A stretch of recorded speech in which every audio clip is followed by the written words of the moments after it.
hadis Nabi, jangankan sholat wajib, sholat sunnah pun tidak pernah beliau tinggalkan. Infak sedekah yang luar biasa.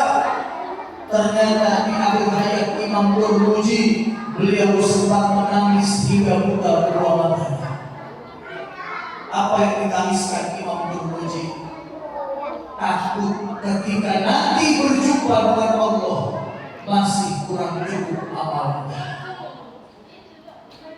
Padahal sudah hafal 37 Al-Quran. Kita mau buru-buru ya Pak, baca surah Al-Kausar aja keder. Baca Al-Kafirun aja nggak ketemu lakunya. Bener Pak? Imam dari Imam baca surah Al-Kausar. Inna a'tainakal kautsar fasholli li rabbika wanhar. Inna maknanya dari belakang. Inna lillahi wa inna ilaihi raji'un. Makanya jangan malas buka Al-Quran.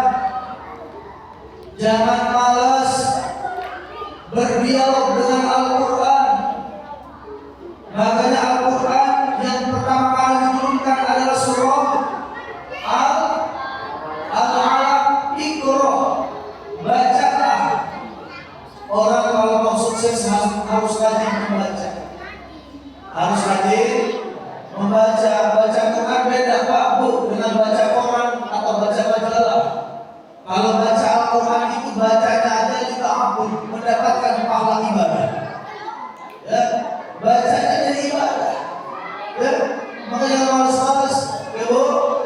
Kita kadang-kadang hataman cuma Ramadan doang, bareng-bareng kan gitu.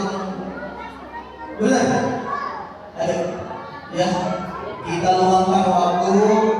Ini satu dari kita Bu. Murojaahnya sehari 1 juz, 1 hari. Makanya sampai hafal 30 juz ya. 1 hari ulangannya 10 juz. Jadi 3 hari dia hafal Quran setiap 3 hari. Setiap 3 hari sekali hafal Quran.